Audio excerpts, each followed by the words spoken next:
Bagi rata-rata orang Eropa abad pertengahan, hidup itu kejam dan singkat.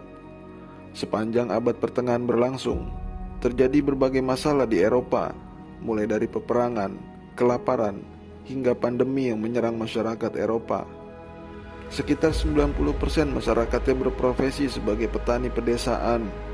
Mereka tinggal di desa-desa yang dibangun di atas tanah tuan. Desa-desa terdiri dari rumah, gudang, lumbung, dan kandang hewan yang berkerumun di tengah. Sebagian petani secara resmi telah bersumpah untuk mematuhi Alkitab kepada penguasa lokal mereka. Jika mereka ingin pindah atau menikah, mereka harus bertanya terlebih dahulu kepada tuannya. Sebagai imbalan atas izin untuk bertani, penduduk desa harus memberikan sebagian dari makanan yang mereka tanam setiap tahun kepadanya. Hidup mereka sulit. Jika panen gagal, para petani menghadapi kelaparan.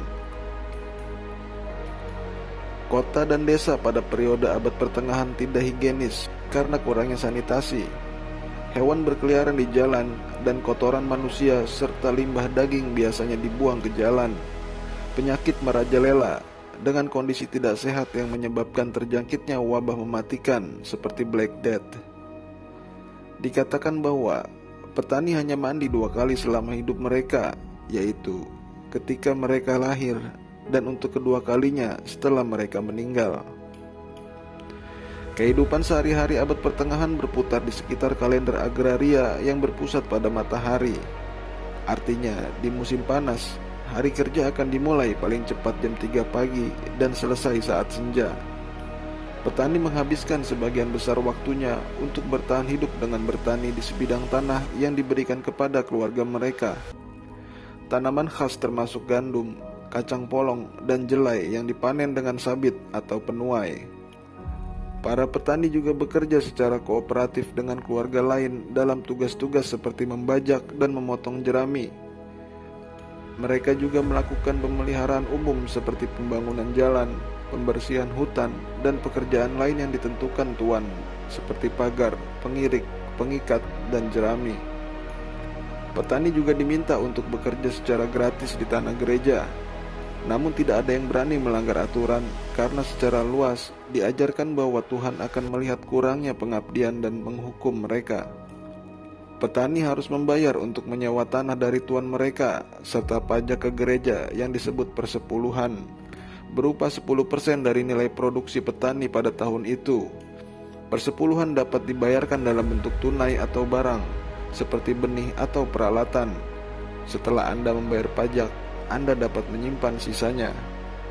Persepuluhan dapat membuat atau menghancurkan keluarga petani. Jika Anda harus menyerahkan hal-hal yang Anda butuhkan seperti benih atau peralatan, Anda mungkin akan kesulitan di tahun mendatang.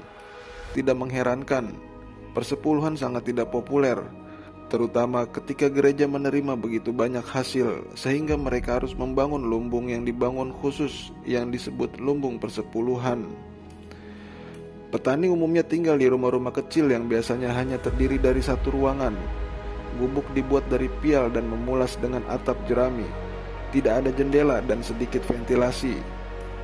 Api menyala di perapian di tengah. Di dalam gubuk, sekitar sepertiganya disisihkan untuk ternak dan ditinggali bersama keluarga. Lantainya biasanya terbuat dari tanah dan jerami. Tempat tidur biasanya penuh dengan kutu busuk, serangga hidup, dan serangga penggigit lainnya. Dan setiap lilin yang terbuat dari minyak dan lemak menimbulkan aroma yang menyengat. Menjelang akhir periode abad pertengahan, perumahan membaik. Rumah petani menjadi lebih besar dan tidak jarang memiliki 2 kamar dan kadang-kadang lantai 2. Diperkirakan sekitar 50% bayi selama periode sejarah abad pertengahan meninggal karena penyakit dalam tahun pertama kehidupan mereka. Sekitar 20% wanita meninggal saat melahirkan. Sekolah formal diperuntukkan bagi orang kaya atau berlokasi di dalam biara bagi mereka yang akan menjadi pendeta.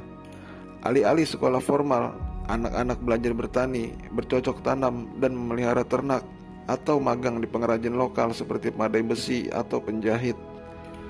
Anak-anak perempuan ahli waris atau berasal dari keluarga bangsawan yang berusia 12 tahun sudah diperbolehkan untuk menikah.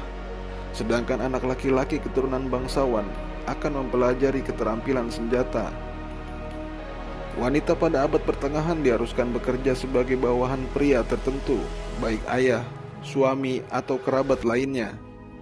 Gadis-gadis muda belajar melakukan kegiatan rumah tangga dengan ibu mereka, seperti memintal wol pada roda kayu untuk membuat pakaian dan selimut.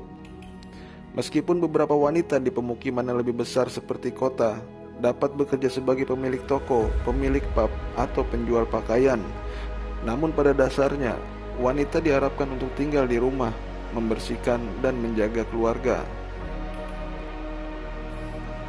Tidak ada kepolisian yang terorganisir selama periode abad pertengahan, yang berarti penegakan hukum umumnya diselenggarakan oleh masyarakat setempat dan gereja. Semua kejahatan dari pelanggaran kecil hingga pembunuhan cenderung memiliki hukuman berat.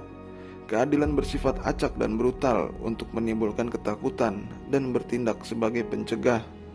Relatif sedikit penjara pada periode ini karena masyarakat lokal tidak siap untuk membayar biaya pemeliharaannya. Kondisinya jorok dan suram serta penyakit mudah menyebar. Tahanan yang memiliki dana paling sedikit akhirnya tergantung pada amal dan terkadang mati karena kelaparan dan perlakuan buruk. Di beberapa daerah mewajibkan setiap laki-laki berusia di atas 12 tahun untuk bergabung dengan kelompok yang disebut persepuluhan untuk bertindak sebagai pasukan semi polisi. Jika salah satu anggota kelompok melanggar hukum, maka tanggung jawab yang lain menangkapnya dan membawanya ke pengadilan, di mana juri dari 12 orang yang dipilih oleh penduduk desa memutuskan kasus ini dan hukuman apa yang harus dijatuhkan. Seorang tersangka dapat diadili oleh gereja untuk melihat apakah mereka bersalah atau tidak dengan melakukan suatu cobaan. Jika tersangka tidak lulus persidangan mereka, itu dianggap sebagai hukuman Tuhan karena imam telah memanggil Tuhan untuk memberikan penilaiannya, dan Tuhan dianggap membantu orang yang tidak bersalah. Cobaan itu terdiri dari cobaan dengan api, cobaan dengan air, dan cobaan dengan pertempuran.